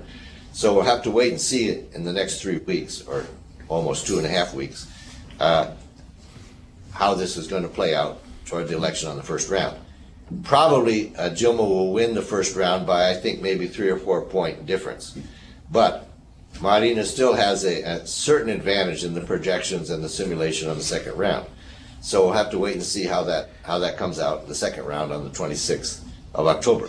Maybe we can do another video conference on the 26th or 27th or 28th of October to analyze what happened. Okay, Thank you very David, much. thank you very much. Just since I will just complete a couple of information before asking Jeff also to jump in. The Rubens Recupero piece that David just mentioned is very important for one reason. It was under President Itamar Franco, the real accidental president of Brazil, that the two most negative legacies of the military regime were resolved. One was the debt crisis. It was under President Itamar Franco that the debt agreement that I covered the negotiations for 11 years was finally signed in Toronto in early 1994. It was also under that president that the stabilization program of the economy was launched. Actually, the person that signed that deal with the banks and the person that launched it or prepared the launching of the Real Plan is the exact same person, a sociologist by the name Fernando Henrique Cardoso. Yes, in Brazil, it took a sociologist to fix the economy. It normally takes the economists to mess things up. But the other thing I wanted to mention on this attacks on the financial issue, which is very strange. The PT, and I wanted to hear you guys, listen to you guys on this. And my sense is that when the Workers' Party was very successful in presidential elections was when it did what the Lula case is clear in 2002, as we would call the Lulinha peace and love, was coming towards the center of the political spectrum, denouncing this campaign of fear or electing. It's hope against fear, and hope won. And in this specific case, the attacks are centered on a lady called Maria Alice Setúbal. She owns 1.3% of the family fortune, the Itaú Bank. She is an educator. She is known as an educator. She is respected as an educator. Actually, she has been an ally of the PT party. She has supported the campaign of Paulo Teixeira, who is a congressman from the PT from São Paulo, who is an expert on education, actually an excellent congressman. She has supported the campaign of Haddad, the current mayor of São Paulo from the PT, and her organization called SAMPEC put about a total of 32 million reais, about 20 million or make half of that in dollars, into programs of both President Lula Silva and President Dilma Rousseff in the area of education. So it's very difficult to sustain that sort of attack against such a person. Finally, one thing that I mentioned as far as the independence of the central bank issue, as Clovis Rossi, a colleague of theirs in Folha de São Paulo, pointed out in a recent piece, during the presidency of Lula, the Central Bank of Brazil was governed by a banker. It was not even a situation where there was a discussion about a former COO, and I think for a while was CEO of Bank of Boston, Henrique Meirelles, who governed from day one to the last day of the 8 years of President Lula da Silva's government. So the idea of and the banks and the private sector have been out in the media saying that we feel demonized by this campaign. And this, I assume, will have consequences, especially when you see that until 2 weeks ago, the financial sector contributed twice as much money to Dilma campaign that they contribute to Marina's campaign. So just information. And one final thing, unfortunately, he left, but one of the people with us that follow most of these proceedings until 10 minutes ago was Steve Schwartzman. He was the person who, along with Barbara Bramble, brought Chico Mendes to the United States in 1987. And obviously, he's following Brazilian politics, is obviously close to Marina, and not obviously, he speaks a couple of Brazilian indigenous languages. So Steve was here until moments ago. I will ask now Jeff to frame some questions, and then we will open for your questions also. Jeff. Thanks, Paulo. Let me explore in a couple different ways this important theme of change in Brazil that's part of the campaign. It goes back to at least to the June 2013 demonstrations in Brazil. Internally, there's call for change still in the newspapers and the media. And from folks in the United States, what I hear often is, yeah, we'd like to see some change too. We think it would be positive for broader U.S.-Brazil relations. And so what we're seeing is that all the candidates in some form or another are expressing that they are a candidate of change. Even Dilma, to some extent, is running on the legacy of the PT, on the legacy of Lula, but already suggested we'll have a new cabinet, a new direction, we're going to take it in. Everybody's a candidate for change. And also, as I mentioned with the polling, I'm curious about how much change the Brazilian people are really looking for, because you see the intention voting suggesting that Marina could win in the second round, even though it's closing. But again, they think Dilma will win. Is there really, is this an indication that they want change, but they're not sure they want that much change, or is real change possible under this type of a political scenario? Or electoral Fernando, scenario? why don't you go first?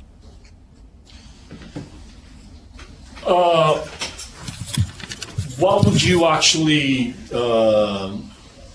would like to know? Because I was thinking when I was listening to all the presentations about the possibility of predicting what is going to happen, and I remember, and Paulo might remember that too, when Pedro Malan used that very nice catchphrase saying that in Brazil it's very hard to predict even the past, not to mention the future. So it's kind of hard. It's always too early to call in Brazil. But what I would say is that I was listening to David here before, and he was saying that it may backfire to Dilma, all this vitriol, this nasty campaign she's conducting against Marina. But I was talking to all the publicists from all the campaigns, and they told me, what option would Dilma Rousseff have at this point in time? Because she's being under this possibility of losing power. It's a real and present possibility that Marina wins in the second round. I'm not saying she's going to win, but it's really possible. It is possible. And then there is another catchphrase that I heard last week, which was very nice, describing PT. They said, it's a right-wing politician who told me like this, I thought PT was unprepared to go to the government, but I didn't know they were really, really unprepared to leave the government, because they are so under despair right now, and they are doing whatever they can to stay within Palácio do Planalto, the presidency next year. So it's very hard to say what's going to happen. There are some key things that should be taken into consideration. One of the things is when you look at Datafolha polls, Dilma is having a great lead over Marina in cities with less than 50,000 inhabitants. That is to say, the countryside. And what is the particular characteristic of those places? Those places are really under control of the local politician, the mayors, the local legislators. And that answers for 35% of the voters in Brazil. So 35% of the voters are located in small cities with less than 50,000 voters. And in the lower income bracket too. That's right. So Dilma is very strong in that, because there is where the old politics remain in place. Bolsa Familia too. Right, and that's very hard for Marina to go into there. But when you look at some places, there are some fractures in this equation that has led to 3 victories in a row for PT, 2002, 6, and 10. When you look at the northeast of Brazil, Lula is very strong there. Dilma had a superb vote there in 2010, and in some states like Pernambuco, Dilma won with roughly 80% of the votes, which is a humongous vote. But at this point in time in Pernambuco, Dilma is having only 38% in the opinion polls. And then you might think that it's going to be hard for her to repeat her performance of 2010. And then when you think of Bahia, which is the largest state in the Northeast region, Dilma had more than 70% 4 years ago, and right now she's around 50. So her preferences, her her performance in the polls are always depleted as compared to 2010. That leads us to think that she might have lots of bumps in the second round campaign, which is very short, but it's going to be very intense. Very intense. Yes. As it, Yeah, okay, let me open up so we can go to questions by the public here. Erica, do you have a first question here on the front, right here? And then one back there. You're going to ask one, okay. 1, 2, 3. So Could you identify yourselves, please, so they know who they are?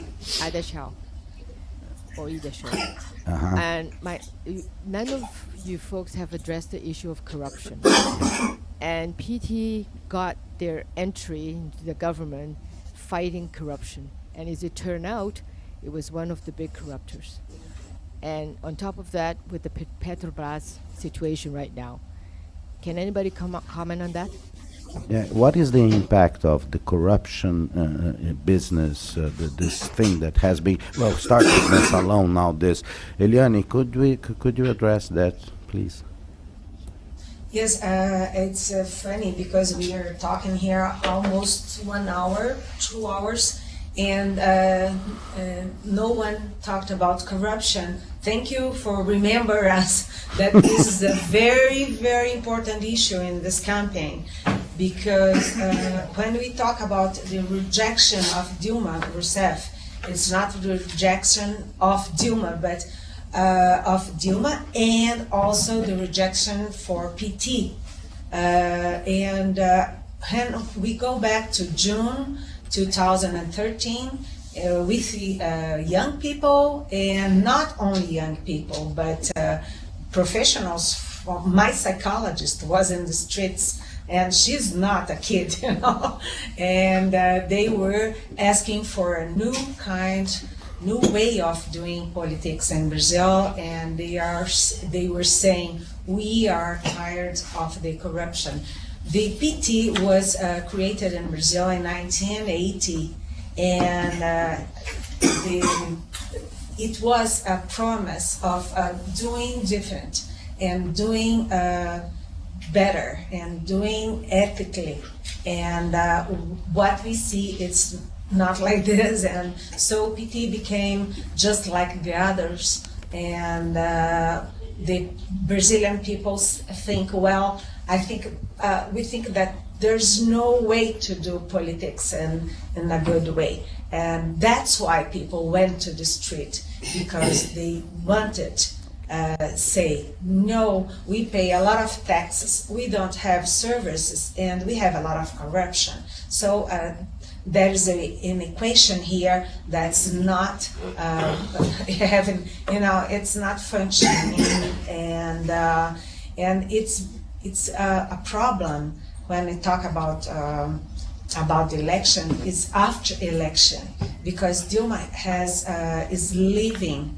a very bad situation in the economy, and no matter who is going to win, it can be Marina, it can be Dilma, it can be Aécio. In 2015, we are going to have a lot of problems, and we are going to have very bad decisions. The new president is going to be new and fresh, but only in the first day, because in the second day, it's not, she's not going to be fresh anymore, because we are going to raise the taxes for gas, we are going to raise the taxes for electrical energy, house and industry energy.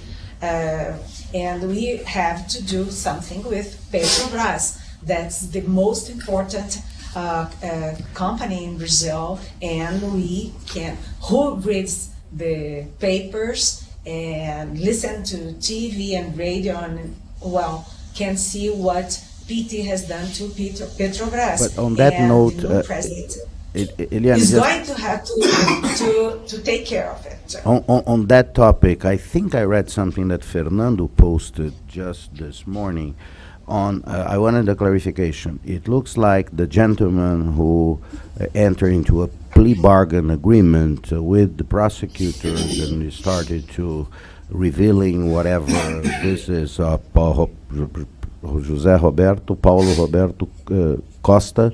Costa. Yeah, apparently the courts in Brazil have has said that he is allowed to appear before a congressional investigative committee and talk and respond to questions. I ask you, is this, Fernando, if I read you well, what you posted, is this something that could happen within days or weeks before the first or the second round of election, and would this eventually have an impact in the whole picture? Thursday. Well, actually, the hearings are this week, and Paulo Roberto Costa, who was responsible, he was director for Petrobras in the division of refining division of Petrobras. He's now in jail since March, and he's being requested to be in Congress this Thursday, so that's the day after tomorrow.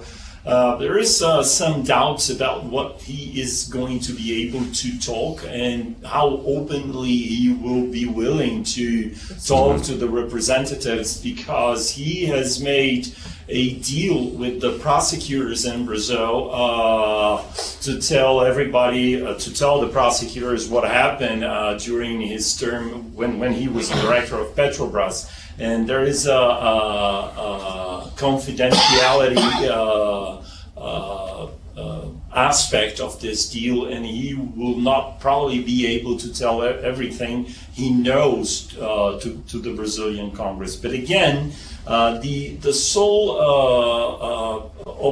possibility of he being in Congress, he's going to say something, and also that will bring into the news the whole story of Petrobras. And the story of Petrobras is a very intricate one, but the message that goes to the most of the voters is, well, there is something wrong with Petrobras. There were some wrongdoings there. There's some corruption within Petrobras, and that's related to the current people within the government. That means Dilma, PT, and all the parties within the coalition. So that's bad news for PT, for Dilma, and for the ones who are representing within this election cycle what is called here in Brazil old politics. So that's going to be very bad news for them in the coming weeks. Yeah, and The President Petrobras question is a burning question. Yes. Some of the weekly magazines have already released some of the plea bargaining testimony that Paulo Roberto Costa did with the prosecutors. Some type of leakage occurred where the press revealed the names of some 40 members of Congress, senators, and deputies who were on the take for these bribes from Petrobras, in addition to several governors and the current Mines and Energy Minister. This was very bad news for Dilma because she was Minister of Mines and Energy between 2003 and 2005. Then she became Lula's chief of staff and continued to be the chair of the Petrobras Administrative Council. Then in 2011, she became president of Brazil. So if anyone had their finger or their hands inside Petrobras, it was Dilma. And she testified. She said, "I knew nothing about this at all. This is terrible. How could this have ever happened?" No, but David, Lula did the same thing with the Mensalon. He said, "Oh, I read about this in the newspaper. I know nothing about the bribery going on in the Mensalon in 2003, 4, and 5. David, let me add something, though, is that the fact that, yes, President Dilma Rousseff came out. President Dilma Rousseff, despite all of this, remains, I think, identified as personally an honest person. That's quite interesting. She has been able to establish the separation because probably, there is a separation, and from all I know, President Dilma Rousseff is an honest person.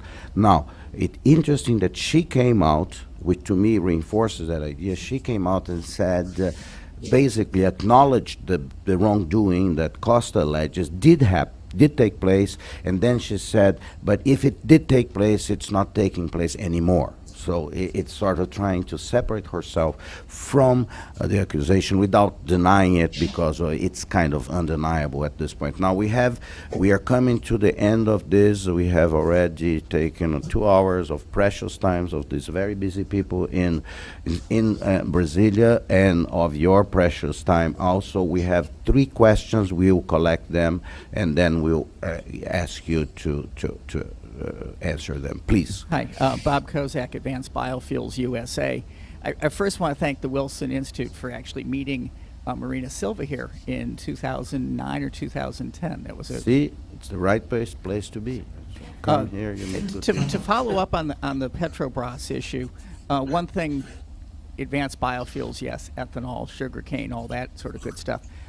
Over the past 4 years, there has been the imbalance of pricing of ethanol and gasoline in Brazil, and nothing really was done to resolve that over the past 4 years. And mentioning, as you just did about Petrobras, will there be any chance for new President Marina, I made the jump there, for her to resolve the price imbalance issue between those two fuels in the way that's had some effect on the economy in her first few days in office? Okay. Next question. Okay, Marcio Coimbra. I am a political correspondent for the Huffington Post Brazil here in Washington. This question goes to Fernando Rodrigues, who evaluates the polls. I follow his blog every day. And I would like to know, in your point of view, the second round, considering rejections, Dilma's numbers went to 42% of rejection according to the last Datafolha, but also Marina reached 26%. I would like to know, from your point of view, your perspective, if Marina's numbers tend to grow and if she attacks back Dilma in a second round. Okay, Margaret. Thank you, Margaret Daly Hayes at Georgetown University. The discussion suggests that there is not any discussion of what to do about the economy. And this kind of astounds me, given the problems, and that all of the IMF, the World Bank, the OECD, et cetera, are arguing that Brazil really needs to focus on productivity, on enhancing its global competitiveness, et cetera. Is it the fact that none of these issues are being discussed, that there isn't a platform on the economy in this? Okay, and one final question. Ana Luisa, Brazilian journalist. I want to go back to the link between Marina Silva and the protests in 2013. So the protesters refused to be connected to political parties. And Marina now says that she wants to govern with the best people from all parties, which seems to weaken the role of the parties themselves as institutions.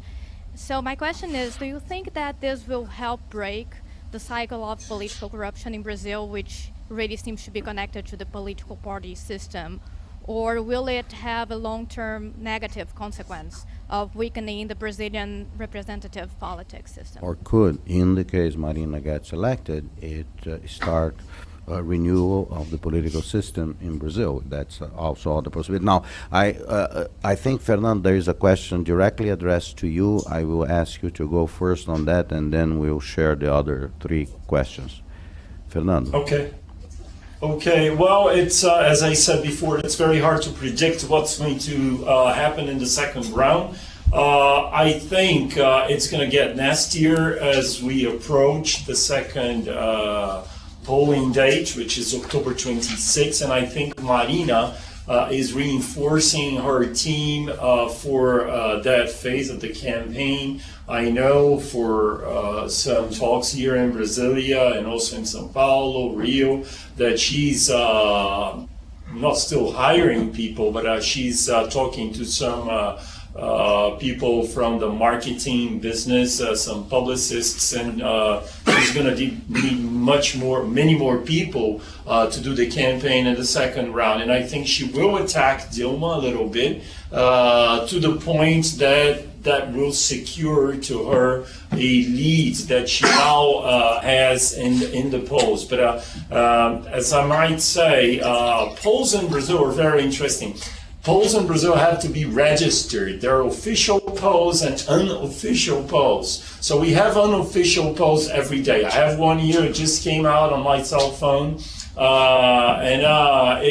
It's pretty much like the official polls, but it looks like it's very tight in the second round. They're going to be pretty much together numerically. Like they're going to have the same percentage at the beginning of the first round if it were starting today. So it's going to be a matter of strategy. I think Marina would have to come forward and attack a little bit the government of Dilma Rousseff, but she will do that to the point that will bring her some benefit. Up to now, she's been very mild on the attacks during the propaganda time, during the commercial time on TV. But I think that will change in the second round. But this business of can you address directly the thing of rejection? One comment I got from Brazil is that despite all the attacks, her rejection rate is not coming down. Marina has been going up. Do you have anything, any insights on that thing? Is that decisive or not? Rejection. That's the rejection rate, or when the pollsters ask the voters whom they will not vote for in any case. That's going up for Marina, but she's still very on a very much lower level as compared to Dilma. In the polls by Datafolha, she's having around 22% of rejection rate. In Dilma, is pretty much close to 40%. So that makes all the difference, and she's got room still, and a big advantage as compared to Dilma. And of course, yes, that plays a big role during the campaign. But I think it's very hard for Dilma to make the rejection, Marina's rejection, to go up, because she has never been responsible for an executive power of any government. She has never been governor or president or mayor or whatever. So it's hard to kind of say that Marina is not a good person to run the country, because she has not been tested yet. And it's different than what Marina can say about Dilma, because Brazil is facing one of the poorest GDP growth in years. Now, on the economy and on that energy question, especially the oil subsidization that led to, well, the undermining of the ethanol activities, etc.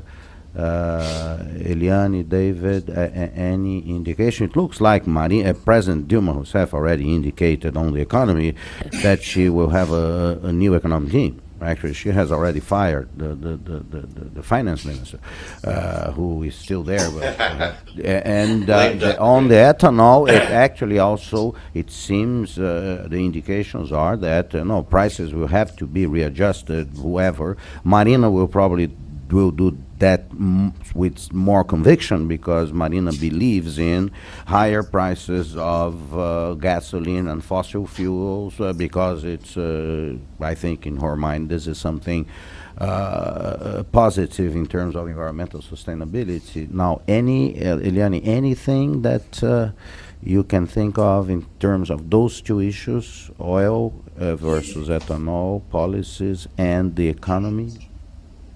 Paulo, I was there in São Paulo when President George W. Bush came to Brazil and had that meeting with Lula. Do you remember when Lula said the ponto G, the G point?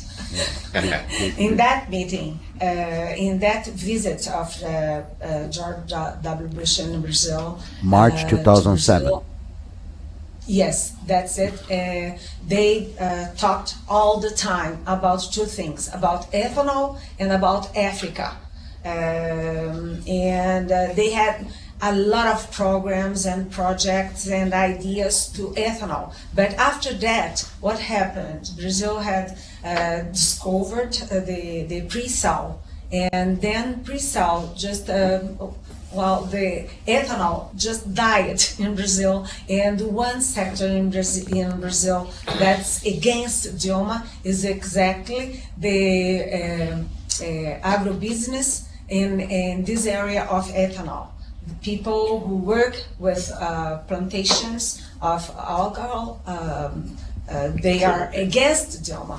They help a lot with the rejection of Dilma, and it's important to talk about São Paulo. We are not talking about São Paulo here, and just to bring this to the discussion. When you talk about business in Brazil, we talk about São Paulo, and when you see the polls in São Paulo, Dilma had almost 50% of rejecting São Paulo. That's the most important state in Brazil, the biggest, hugest electors, and Marina is now very, very high in São Paulo, and Dilma is very, very down in São Paulo, and that's very interesting because it reflects the rejection to PT, rejection to the economy, and rejection to Dilma. And it will be very important to the results in the election, because when you see June 2013, people went to the streets. Dilma had in the polls, her government, her popularity is higher than 7%. Was wow. And then she went down 31 points, and she had back just half of this, but she never went back to the recovered it to 7%. And one thing very important is the economy, and the economy that's being less discussed than it should in this election. It's going to be very important in the second round, because when you have the same time in TV propaganda, Dilma and Marina, they are having to discuss the economy, and now they don't want to discuss the economy because there are we call here remédio amargo, that there are a lot bitter medicine. Yes, there are a lot of difficult things, hard things to decide, that they know that all the candidates, they know that they are going to have to decide that, but they can't say to people, well, elect me, that I'm going to raise all the taxes, and well, so this discussion that's not raising now in the first round, it's going to be very important in the second round, because the very important issue in Brazil now is the economy. Okay, let me... Well, looking at yes. Petroleum prices and alcohol prices, you have to remember that ethanol prices are governed by market forces. Petroleum prices, gasoline and diesel, are fixed by Petrobras, fixed by the government. And Petrobras does not have the refining capacity to produce enough gasoline and diesel for the domestic consumption. So Petrobras is forced to import gasoline and diesel from the international market at very high international prices, and forced to sell the gasoline and diesel at the pump in very low prices, and then absorb the difference. So with ethanol, it has to be market forces. And with ethanol, you have sugar. So the international price of sugar is way up. So that the sugar mills would much rather produce sugar because it's more lucrative than producing ethanol. So you have market forces, and then the government fixing the price of gasoline and diesel. Well, two final things before we go. I would like to recognize the presence here of our dear friend Matthew Taylor, associate professor at American University, who will be joining us as a fellow at the Wilson Center in the month of January. Actually, he will start working here before he thinks he would, because I hope that Matthew will be with us when we do something like this after the presidential election. Matthew has, precisely as a scholar, I really like his approach, because it's precise what you, Fernando and Eliane, were saying when we started this. Brazil is a democracy. Brazil is a country in transformation as a democracy. That's what's the strength of Brazil.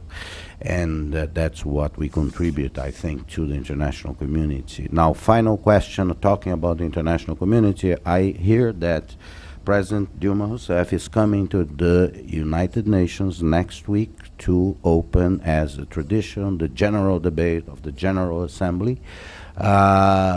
In the midst of this fight, we know that foreign policy is really not an issue that most Brazilians are aware of or care about. Good decision, right? Is she just wasting 24 hours? How do you see that? I would like to hear the three of you, starting with David, and then Eliane, and then Fernando, to close. Well, her appearance at the United Nations to open the session, the General Assembly session, is very important, because she will have national and international TV coverage on primetime TV. And this is very important, where she gets this exposure on primetime TV, which is not part of the election campaign TV. So her exposition as a Brazil's stateswoman addressing the United Nations is very important for her image in the campaign. So yes, she will be at the UN. Eliane. Yeah, I think that she's going to the United Nations, not because of the United Nations, because Dilma doesn't care a lot about the foreign policy, but because she needs a good image for the propaganda in the election in Brazil. Okay, Fernando.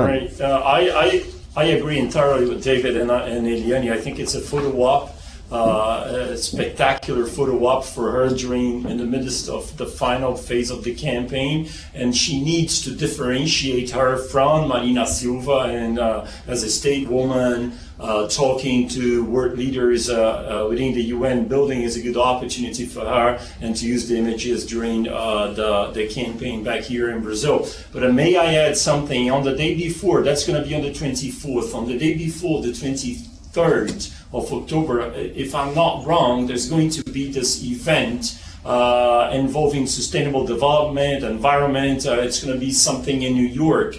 And Marina Silva, Yes. Guess what? She was invited to that one as well, and she might go. She's still deciding whether she's going to attend or not, but she might be in New York at the same time as Dilma on the October 23rd next week for the same reason. It's a good photo op for her as well. It is this historic, Well remembered. this historic fascination Brazilians have for the United States. We have to, not only sending tourists, 8 million of those, I think, but now we send both presidential candidates. But Jeff, any final observations or comments? No comments. Okay. Except that Dilma did use that opportunity last year very effectively. Yeah, okay, and I would like to, with this, thank you very much, Patri. Thank you guys in Brasilia very much, Eliane, Fernando, David, for sharing your thoughts with us. We will continue to follow the election. We will have a major Brazil economic conference on October the 10th. And we have a very busy schedule on that, but we are grateful. I am personally grateful to you, who are dear friends of mine. I am very grateful for the audience that was here, joined us. I kept counting. We had as much as 62 people here when we were going about a half hour ago, and so we will continue to do this. We will continue to be engaged in trying to explain this process in Brazil. As I like to say, and I It's not my phrase. It's someone, I heard this from a professor at University of Brasilia, actually. In Brazil, we always do what you least expect. So stay put, stay tuned, stay prepared. But it is going to be, I think, a fascinating month and a half, or month and 10 days. Thank you very much, Eliane. Thank you very much, Fernando. Thank you very much, David. Thank And you. thanks to the Thank you. people that helped us here. Good day.